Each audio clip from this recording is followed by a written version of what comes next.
доктор Кострик. Продолжаем тему кашля. В предыдущем видео мы говорили о сухом кашле. Сегодня поговорим о влажном кашле. Влажный кашель также известный как продуктивный. Это кашель, при котором происходит выделение мокроты. Сама мокрота может быть гнойной, желтоватого или зеленоватого цвета, густая, или слизистой, прозрачной, беловатой. Характеристики влажного кашля. Влажный кашель вызывается раздражением нервных рецепторов и является следствием сухого кашля в основном. Основная задача влажного кашля – удалить и очистить дыхательные пути от выделений. Этот тип кашля, в отличие от сухого, не является сильным и частым. Влажный кашель особенно усиливается по утрам, когда после ночи в наших дыхательных путях выделяется большое количество секрета.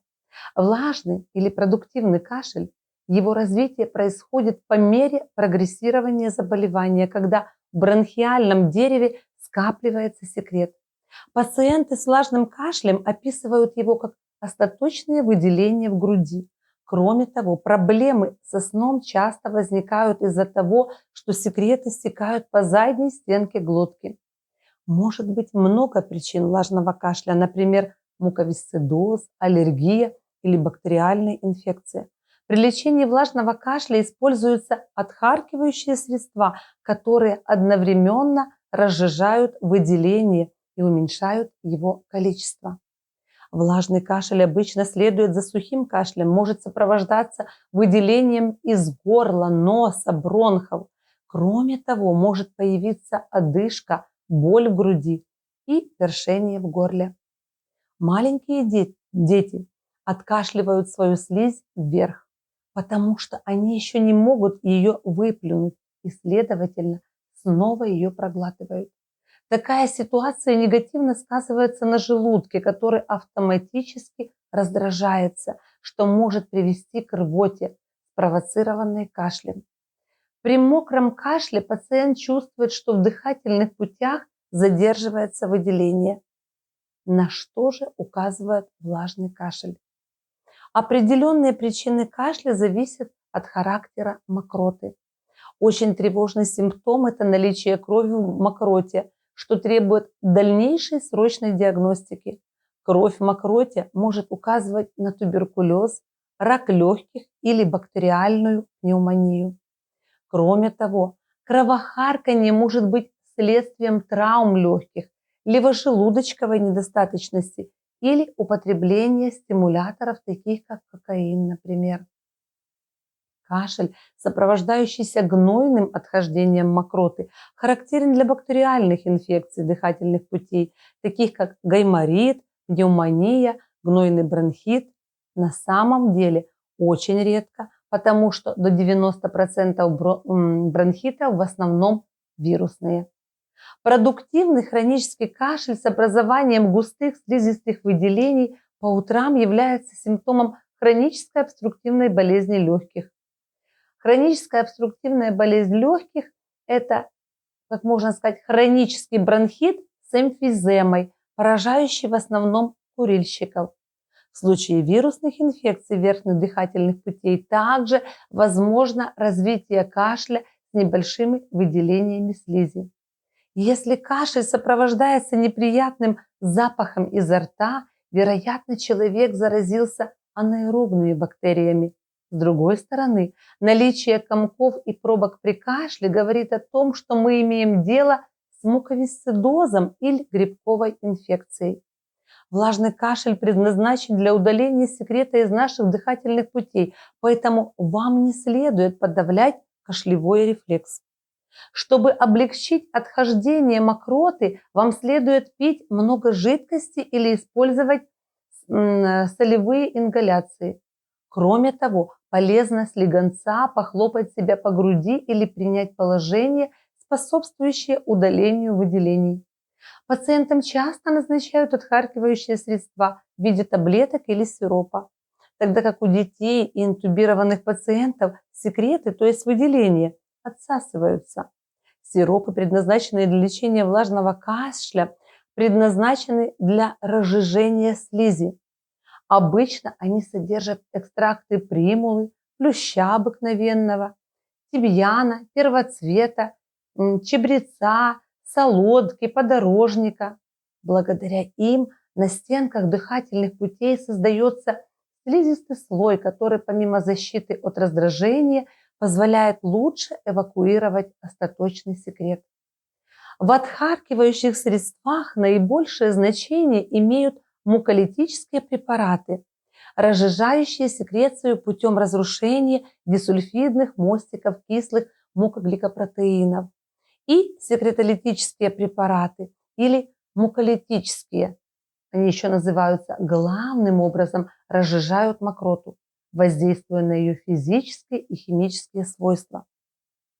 К ним относятся некоторые ферменты, трипсин, химотрипсин и другие, и синтетические препараты бромгексин, амброксол, флавамид, ацетилцистеин АЦЦ, муколин и другие. Отхаркивающие средства следует использовать до тех пор, пока отхаркивание затруднено.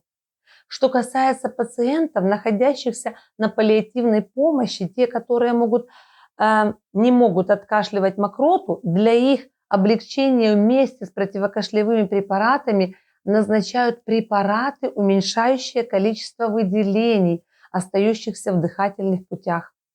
Препараты, разжижающие секрецию в виде муколитических препаратов, следует применять с учетом двух правил. Нельзя принимать сиропы или муколитические таблетки после 18:00, чтобы выделения не нарушали ваш сон. Много пить при приеме препаратов от влажного кашля. Во время болезни, сопровождающейся влажным кашлем, мы должны помнить о том, чтобы комнаты были увлажнены должным образом. Благодаря этому смягчаются симптомы, связанные с простудой, насморк, кашель. Еще один действенный метод – это правильное питание пациентов. Для поддержки иммунитета принимайте сироп бузины с соком и экстрактом плодов бузины черной. Пейте малиновый чай и луковый сироп. Сначала нарежьте лук на несколько ломтиков и выложите в блюдо. Затем посыпьте лук сахаром или полейте медом. Затем накройте и подождите несколько часов, пока не появится сок. Принимайте приготовленный сироп по 1 чайной ложке. Помните, что еще и употребление чеснока помогает бороться с болезнью. Ингаляции. Это очень старый домашний метод, применяемый при влажном кашле. Их действие позволяет расширить дыхательные пути и разжижить слизь, значительно облегчая ее отхождение.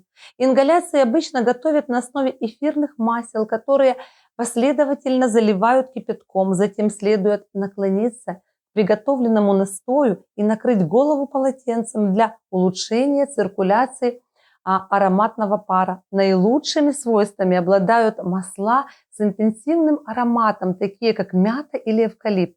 Другой метод ингаляции с помощью ингалятора. В таком случае необходимо налить определенное количество лекарственного вещества, рекомендованное доктором, в специальную емкость, а затем весь раствор залить водой или физиологическим раствором. Дополнительно рекомендуется после ингаляции похлопать слегка по спине. Для лечения кашля также используется небулайзер. О небулайзере смотрите другое видео. Еще одно домашнее средство от влажного кашля – растирание груди. Для этого используются доступные в аптеке вещества, содержащие раздражающие эфирные масла, например, ментол, камфора. Пациент должен лежать. Растирание нужно начинать от области реберных дуг по направлению к шее. Тщательно размазав грудную клетку пациента, можно постучать по ней пальчиками, но очень аккуратно. Похлопывание, в отличие от растираний, следует выполнять в положении сидя или лежа на боку пациента энергичными движениями от поясницы вверх. Помните, что нельзя слишком сильно похлопывать пациента, чтобы не причинить ему боль. Этот метод позволяет быстрее эвакуировать секреты из дыхательных путей и стимулировать кашлевой рефлекс. С другой стороны, влажный кашель, который не проходит и становится все более стойким, может привести к пневмонии или бронхиту, если его не лечить. Поэтому важно проконсультироваться с врачом. Возможно, есть показания к назначению антибактериальных средств. Опять же таки, только строго по показаниям и назначению доктора. Надеюсь, информация была полезна для вас. Будьте здоровы, не кашляйте, берегите себя и своих близких. Подписывайтесь на наш канал. До новых встреч!